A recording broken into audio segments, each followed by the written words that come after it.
E aí, tudo bem? Bem-vindo de volta ao Reafogado. Hoje a gente continua nossa série de análises do match Deep Blue versus Garry Kasparov, dessa vez de 1997, né? Então, do rematch no caso dessa vez. Então, como a gente já viu, em 1996 aconteceu o primeiro match entre eles e o Kasparov saiu vitorioso. A gente já tem a análise de todas as 6 partidas que aconteceram nesse match aí no canal. E agora a gente vai começar o rematch, que também foi de 6 partidas, que aconteceu no ano seguinte, em 97, né? Logo que o Kasparov ganhou de 96, ele já ofereceu um rematch e o time da Deep Blue aceitou, e agora a gente tá aqui para analisar as partidas. Então o Kasparov começa de peças brancas mais uma vez, e o Deep Blue com as peças pretas, e ele abre com o cavalo para F3, como ele tinha aberto também nas partidas do match 1. Esse foi o lance que ele escolheu em muitas delas, né? Só que ele vai aplicar uma estratégia um pouquinho diferente aqui, especificamente nessa partida, como a gente vai ver. Aqui o Deep Blue respondeu com D5, a partida continuou com G3, né? Que já continua de forma mais comum. Teve umas partidas no primeiro match, onde depois de cavalo F3 e D5, o Kasparov jogou D4, que transpõe para umas posições mais comuns, né? Que você pode ver depois de D4 e D5, cavalo F3. Aqui o Kasparov preferiu jogar num estilo mais característico da abertura rete mesmo, depois de cavalo F3, jogar G3 e fazer o fianqueto do bispo claro. Agora o Deep Blue desenvolve o bispo dele para G4, atacando o cavalo do Kasparov, e o Kasparov já dá uma isca aqui para ele, né? Ele joga B3, também no intuito de fazer o fianqueto do outro bispo,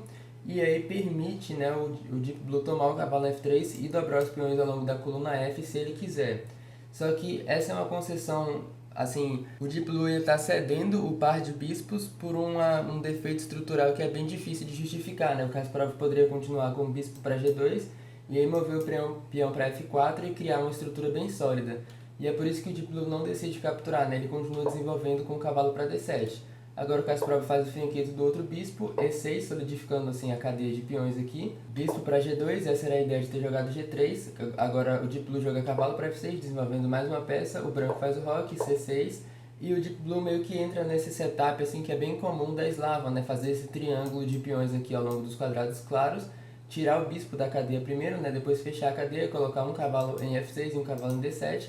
E mais normalmente desenvolver esse bispo aqui para D6. E o Kasparov, por sua vez, está jogando um setup bem comum de um ataque índio do rei, né? Ou de uma rete com duplo fianqueto aqui, que a ideia dele é jogar D3, E4 e aí talvez continuar expandindo com E5. Então a partida continua com D3, como é bem comum nesse tipo de posição. Bispo desenvolve para D6 e cavalo de B para D2, desenvolvendo a última peça que o Garry Kasparov tinha.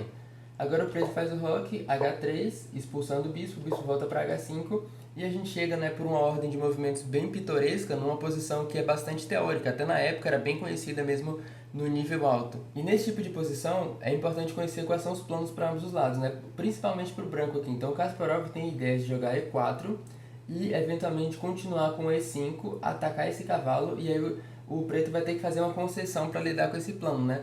Porque das duas, uma, ou ele joga E5 ele mesmo para impedir a gente de jogar E5, o que ia enfraquecer o quadrado de F5. E se ele não quer enfraquecer esse quadrado, aí depois de E4 e E5, ele teria que voltar o cavalo para E8 e concede um pouco a atividade da peça, como a gente vai ver. Então nessa posição mesmo, o lance mais comum já é continuar com E4 para avançar com E5. Esse é o plano do ataque índio do rei, né? Só que o Kasparov continua de um jeito bem interessante aqui com E3 em vez de E4, que é um lance meio complicado de entender, né? Por que não o branco continua da forma clássica e normal, jogando E4 aqui e já, né, avança no centro com um tempo só?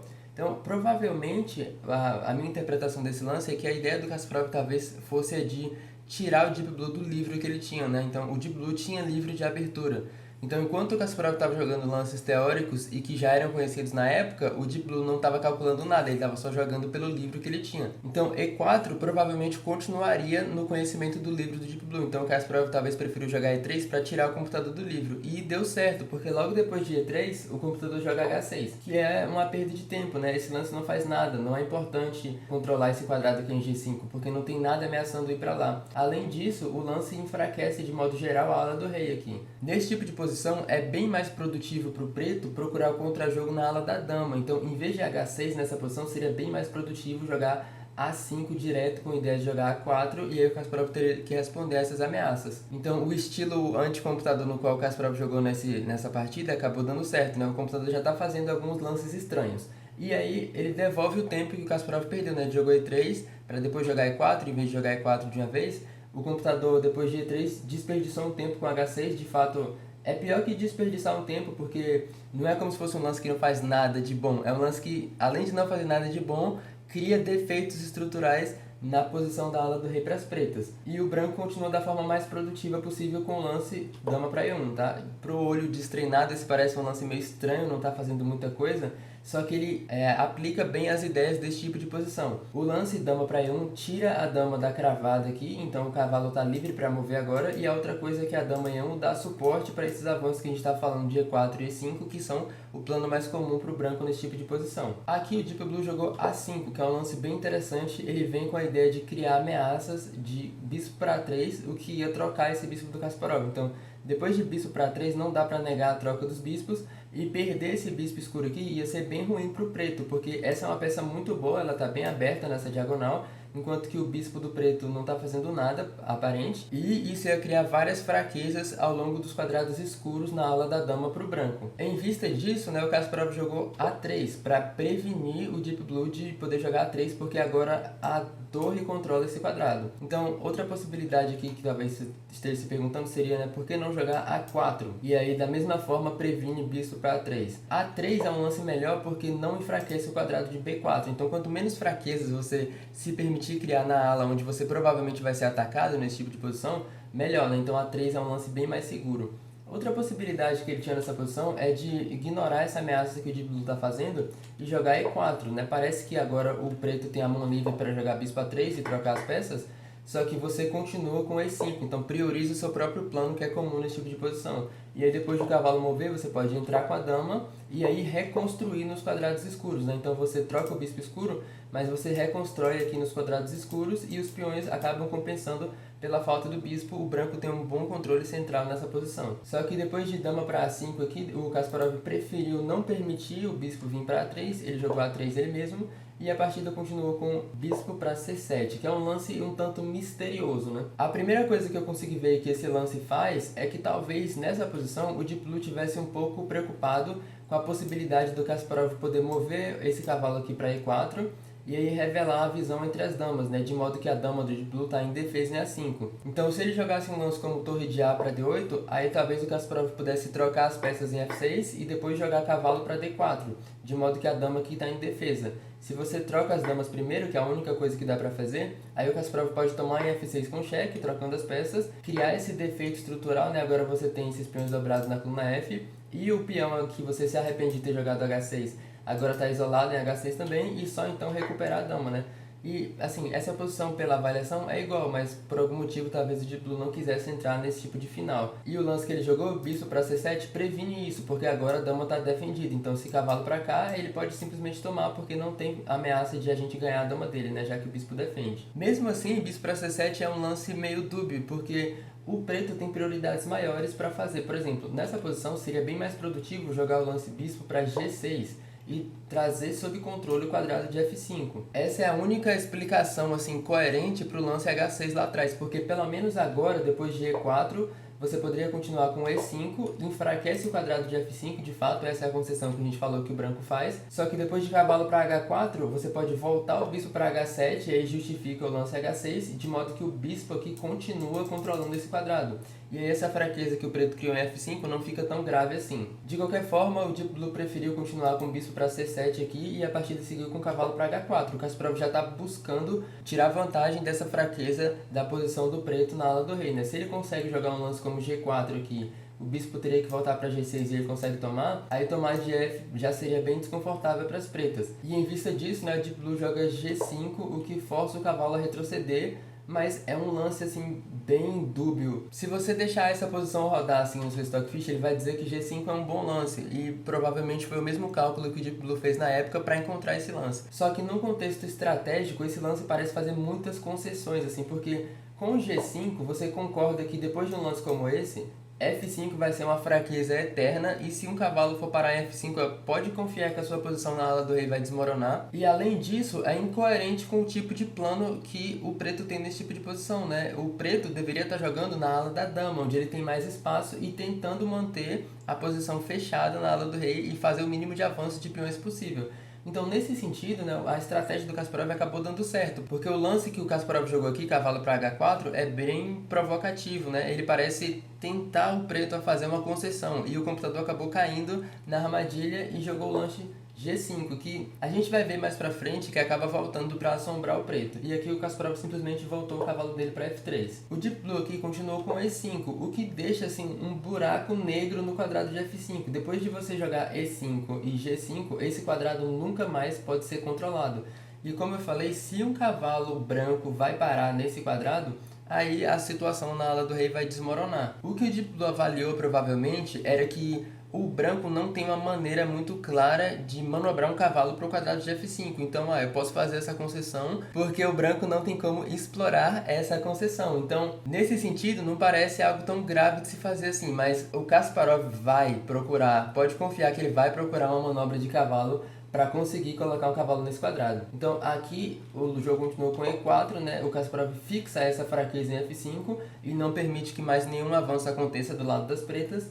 E depois de torre de F para E8, ele já manobra o cavalo para H2. E olha só o que eu falei. Quem agora tem ideia de jogar cavalo F1 para E3 para F5? Então vai levar alguns lances para fazer isso, né? É um plano um tanto lento, porque para jogar cavalo F1 você tem que mover a torre. E para mover a torre você tem que mover a dama. Então o plano do Kasparov nessa posição seria jogar talvez dama para C1, torre E1, aí cavalo de F1 para E3 e para F5. Pode demorar bastante, mas você também tem que considerar que o preto não parece ter muito o que fazer com esse tempo, né? O ruim de um plano estratégico que leva tantos movimentos é que enquanto você está tentando fazer isso, o adversário pode tentar criar contra-jogo e aí não te dá tempo para construir o que você quer. Mas, assim, o que o preto vai fazer de tão grave nessa posição? Aqui o Deep Blue já continuou com dama para B6, né? O lance vem com a ideia de cravar o peão de F ao rei. E depois de dama para C1, o Kasparov está colocando seu plano em movimento, o Deep Blue joga finalmente A5, né? Finalmente ele está procurando alguma atividade na ala da dama e executando alguns planos que são comuns nesse tipo de posição. Ele está tentando ganhar espaço aqui, talvez A4 seja uma ameaça. E o outro elemento importante de se entender nessa posição é o seguinte, né? Você poderia estar se perguntando por que os dois lados estão deixando essa tensão entre os peões, né? Por que nenhum dos dois captura? Então, o preto especificamente não quer capturar em E4 porque isso iria enfraquecer o quadrado de C4. E enquanto esse cavalo estiver aqui, D toma E4 sempre ia ser respondido com o cavalo para cá atacando a dama e é bem desconfortável lidar com isso. E a outra coisa é, se você tomar em E4 aqui, aí depois de cavalo C4 atacando a dama, o branco ainda vai ter ideia de jogar cavalo pra cá e pra cá, e aí vai manobrar por outra via, né, pro quadrado de F5. Então depois de A5, a partida continua com torre para E1, agora o Kasparov continua dando prosseguimento pro seu plano, né, ele tirou a dama, tirou a torre, agora ele tá querendo jogar essa manobra aqui, como eu falei, e para tentar prevenir isso, o Deep Blue encontra essa ideia de bispo para D6, né, a ideia dele aqui é jogar bispo C5, e aumentar a pressão ao longo dessa diagonal. O peão F2 já está cravado e está indefeso. Então depois de um lance como bispo para C5, o peão está atacado duas vezes, só defendido pelo rei, e aí o preto está ameaçando tomar esse peão. Esse é o único ponto na posição do branco assim que é realmente uma fraqueza e é bem desconfortável defender esse peão. Aí aqui o Kasparov continuou movendo o cavalo de D para F1 e o plano dele, como eu falei, é manobrar aqui para E3 e para F5. Aí, como o cavalo de D moveu, não tem mais ameaças de cavalo C4. Aí agora o Deep Blue continuou com D toma E4, o Kasparov tomou de volta e ele segue o plano dele de bispo C5 atacando o peão F2. Aí para lidar com isso, o Kasparov bloqueia o ataque com o cavalo para E3, né? Por enquanto ele está tão próximo do quadrado de F5, mas esse cavalo aqui não pode mover enquanto o F2 continuar indefeso, porque cavalo F5, aí bispo F2 é cheque e ataca a torre. Então o Deep Blue continua com torre de A para D8, centralizando e trazendo mais uma peça para o jogo, e o Kasparov joga cavalo de H para F1, ele está dando suporte para esse cavalo, e ao mesmo tempo o plano dele é trazer o outro cavalo para o quadrado de C4. Então você consegue ver assim, a habilidade do Kasparov em jogar com os cavalos, né? Manobrar os cavalos, fazer um ir para um quadrado e executar uma função, e aí talvez aplicar o outro para o que um poderia fazer, assim, os cavalos estão indo de um lado para o outro e criando ameaça na posição. Porque cavalo para D2 e C4 ataca a dama, e aí se a dama quiser permanecer nessa diagonal para que o cavalo aqui em D3 continue sem poder mover para o quadrado de F5, aí ele teria que jogar a dama para A7, o que já é bem desconfortável. Então aqui a partida continuou com G4, né? O Deep Blue está tentando jogar de modo ativo, porque esse plano estratégico a longo prazo que o Kasparov tem de eventualmente manobrar um cavalo para F5 vai cobrar muitas taxas se o preto continuar jogando passivamente. Então com esse lance ele está procurando atividade para as peças, o que faz bastante sentido, né? Então aqui o Kasparov jogou H, toma G4 e o Deep Blue capturou de volta de cavalo. Ele tá, como eu falei, conseguiu um pouco mais de atividade para esse cavalo. E nessa posição o Kasparov, né, percebendo que essa peça está bem interessante aqui, ele jogou F3, expulsando o cavalo, mas ao mesmo tempo abrindo essa cravada, porque agora como o peão não está aqui, esse cavalo aqui está cravado para valer e está bastante atacado, né? Já está atacado 3 vezes, ele tem suporte bastante e o cavalo que está em G4 vai ter que mover. Só que, assim, é bem difícil determinar se esse lance é uma imprecisão ou um lance brilhante, assim. Alguns vão dizer que é um lance brilhante no sentido de que faz uma concessão, que é abrir essa diagonal e permitir a cravada para dar prosseguimento para os planos do branco, e outros vão dizer que o branco está permitindo o contrajogo de modo desnecessário, né? Porque aqui é o seguinte, depois de cavalo toma 3 aconteceu essa troca, o Kasparov tomou de volta de cavalo e agora esse cavalo está meio que permanentemente cravado. O Kasparov vai tentar resolver esse problema, mas aqui o Deep Blue achou um lance que eu considero brilhante, assim, que é voltar o bispo para E7. No nível humano, poucas pessoas, né, estariam dispostas a tirar o bispo dessa diagonal maravilhosa aqui e ceder a pressão no cavalo. Só que o computador joga de modo frio, ele joga bispo para E7, o que é o melhor lance na posição, para manobrar o bispo para G5 e criar outra cravada, né? Então, em G5, o cavalo vai estar cravado à dama e, ao mesmo tempo, cravado ao rei. Vai ser um fogo dos dois lados, assim. E a peça também ajuda a compensar pelas fraquezas que o preto tem na ala do rei. Ela se torna uma peça defensiva e de ataque ao mesmo tempo. Então, logo vendo essa possibilidade, o Kasparov jogou rei para H1. A ideia dele é só sair da cravada o mais rápido possível e tentar continuar com o plano de colocar um cavalo F5, mas o Deep Blue vai lá e para esse plano com bispo G5. Agora o cavalo não está mais cravado ao rei, mas está cravado à dama. E o Kasparov continua tentando resolver o problema, ele joga torre para E2. A ideia dele é jogar dama G1 e sair da outra cravada, de modo que ele finalmente possa colocar um cavalo em G5. Então, há bastante tempo nessa partida, a batalha tem girado em torno de se o branco consegue ou não colocar um cavalo F5. O preto está tentando impedir isso da melhor forma possível, e o branco está tentando fazer esse plano ir para frente tão rápido quanto possível. Então a única maneira que o preto tem de continuar tentando atrasar o plano de cavalo para F5 é se ele conseguir criar contra-jogo nessa posição. E aí vem outro lance muito bom do Deep Blue, que é A4, tentando criar contra-jogo na ala da dama agora, criando problemas para o Kasparov resolver, de modo que ele não tenha tempo para executar essa manobra de dama G1 cavalo F5. Então aqui o Kasparov tem que responder com F4, o que faz uma concessão, que é enfraquecer o quadrado de C4, e a gente vai ver como isso é importante mais pra frente. Nessa posição, o Deep Blue faz outro lance que eu também considero brilhante, assim, muito inteligente, que é F5. Parece um lance que não faz o menor sentido, você tá expandindo ainda mais na ala do rei, que é o lugar onde você está mais fraco, só que você tem que considerar que, como eu falei, nessa posição, o plano de cavalo para F5 vai destruir a sua posição na ala do rei. Se você continuar jogando de modo passivo, não vai ter nada que o branco não possa fazer assim para acabar com você. Você não está criando problemas e o branco tem um plano muito forte para terminar a sua posição. Então F5 vem com a ideia de continuar de modo ativo, criar contra-jogo, mesmo que por enquanto sacrifique um peão, né? Porque depois de E toma F5, o Deep Blue continua com E4, avançando ainda mais e está tentando assim criar problemas para o Kasparov resolver. Nessa posição aqui, depois de F5, também é interessante analisar o que teria acontecido se o Kasparov não capturasse o peão, né? Porque ele também tinha um lance como dama para E1 aqui, só saindo da cravada e tentando dar prosseguimento para os planos. Só que nessa posição, o Deep Blue poderia ter capturado F4, e essa é uma linha assim, bem interessante de analisar, porque a gente vai ver o que acontece. Ó. Depois de F toma E4, o branco nem vai recapturar o peão, ele vai jogar cavalo para C4 atacando a dama. E depois de dama para C, joga torre e toma E4. É bem desconfortável nessa posição aqui defender o cavalo, né? Esse é o ponto fraco, como eu falei, de ter feito essa concessão assim, em B5, que enfraquece o quadrado de C4. Recapturar de torre vem com a ideia de defender o cavalo, só que o preto tem essa ideia de cavalo para F6, desafiando o defensor aqui. Só que por incrível que pareça, nessa posição você pode jogar cavalo toma E5, sacrificando a qualidade aqui, porque depois de dama toma E4, o branco tem bastante compensação, e ele está até melhor nessa posição aqui. Mas não foi isso que aconteceu na partida. Depois de F5, o Kasparov só tomou em F5 mesmo, e continuou depois de E4 com o lance F4, o melhor, o único lance na posição que mantém o equilíbrio da vantagem. Esse é um sacrifício da qualidade, né? Porque abre a visão, o peão estava cravado aqui, então jogar F4 abre a visão desse bispo à torre, e aí o preto vai poder tomar aqui, que foi o que aconteceu, o bispo toma E2, e o Kasparov toma de volta um bispo, né? Só que ele perde uma torre por uma peça menor, isso chama perder a qualidade. Nesse caso, ele sacrificou, porque ele tem bastante compensação por isso, né? a primeira coisa que ele tem é um peão a mais, que foi o que o Deep Blue sacrificou jogando F5.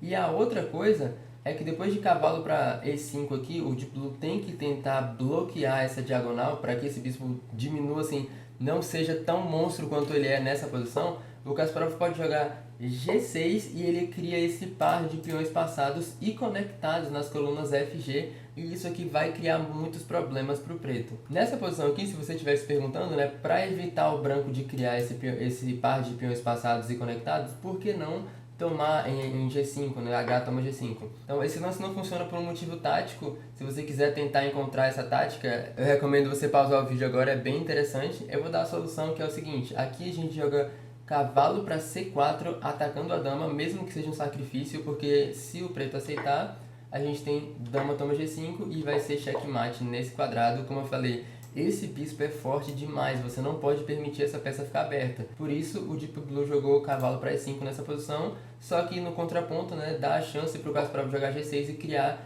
esses peões passados e conectados. Então aqui a partida continua com bispo para F3 e o Kasparov joga outro lance brilhante, bispo para C3. Esse lance, se você abrir essa posição no Stockfish, bispo para C3 é a top recomendação, é o melhor lance que tem na posição e foi o que o Kasparov achou. O que eu não faço, de primeira, né, eu não fazia ideia do que esse lance faz. Eu fiquei, como, primeiro, porque o Stockfish recomenda isso, e segundo, e mais impressionante ainda, como o Kasparov conseguiu achar esse lance. Então a ideia desse lance é a seguinte: o Kasparov quer jogar a dama para G1 aqui e trazer a dama para o ataque na ala do rei. Só que por enquanto esse lance viria com uma concessão, porque se dama para G1 imediatamente, o preto pode ter ideia de invadir aqui ao longo da coluna D com um lance como torre para D2. E é isso que o lance bispo para C3 impede. Bispo C3 traz o quadrado de D2 sob controle, e aí em algumas linhas onde a dama vai para a ala do rei ou até as damas são trocadas, a coluna D não tem quadrados de invasão. Isso é extremamente importante. Por isso a presença desse bispo aqui é tão útil. Então aqui a partida continuou com dama para B5. O Deep Blue provavelmente está procurando uma maneira de trocar peças, né? Porque ele tem essa vantagem material, ele tem uma qualidade,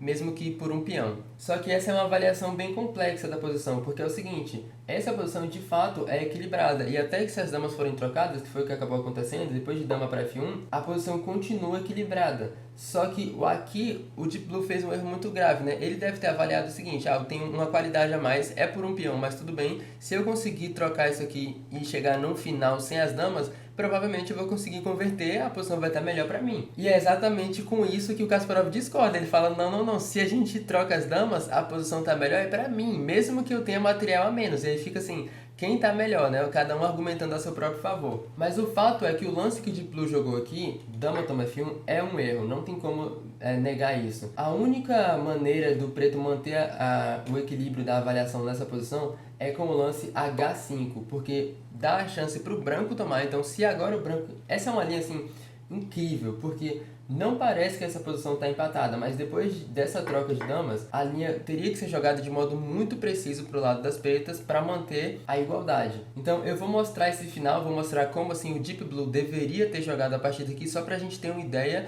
da linha que leva a esse final empatado. Porque depois de dama toma F1, não é como se, depois dessa troca, né, o Deep Blue ter tomado, não é como se o branco estivesse ganhando imediatamente. Só que ele definitivamente está melhor, por isso tomar em F1 foi um erro. Então o que ele deveria ter jogado, depois de dama para F1, como eu falei, é H5, permitir o branco trocar, e aí chegar nesse final, onde você controla um pouco mais dos quadrados, desenvolve suas peças, tipo, você vai ter mais atividade para as peças, e aí por mais que esses peões sejam tanto assustadores aqui, o seu plano de pretas é devolver o material pelos peões, entendeu? Então esses peões são muito fortes mesmo. Então o preto vai ter que devolver o material extra que ele tem e assim ele consegue chegar no final equilibrado. Então aqui a partida poderia continuar com o bispo H3, né? Aconteceriam algumas trocas. Eventualmente o preto vai ter, como eu falei agora, ele vai ter que sacrificar um pouco de material pelos peões. E assim a gente chega nesse final aqui, que é empatado. Eventualmente as torres vão ser trocadas, né, por exemplo, nessa posição mesmo. E esse final aqui é totalmente igual. Então isso é o que o Deep Blue deveria ter achado e o que ele não achou, né? Nessa posição, talvez ele devesse ter imaginado que, como eu falei, chegar no final é vantajoso para o preto, porque o preto tem um pouquinho de material a mais, só que essa avaliação está totalmente errada. É engraçado que depois da troca, o Deep Blue achou o lance H5 aqui, só que agora é tarde, né? Agora o branco já está melhor mesmo. Aqui o Kasparov jogou rei para G1 e Agora vem, né, a justificativa do porquê o branco tá melhor, porque é só o branco quem tem chance de ganhar essa partida. Porque olha para cada uma das peças do preto, estão todas paralisadas. Que é o seguinte, esse cavalo aqui tem que permanecer nesse quadrado, porque é o cavalo quem segura o avanço dos peões. Se esse cavalo não estiver aqui, aí o branco tem a mão livre para avançar com F5, talvez G6. O problema agora é que com o cavalo E5, o cavalo ataca esse peão, então esse avanço aqui com F5 ia perder o outro peão. Por isso, esse cavalo não pode mover. Agora o bispo não pode mover, porque se ele sai da coluna F, aí a torre passa a ajudar o suporte dos peões,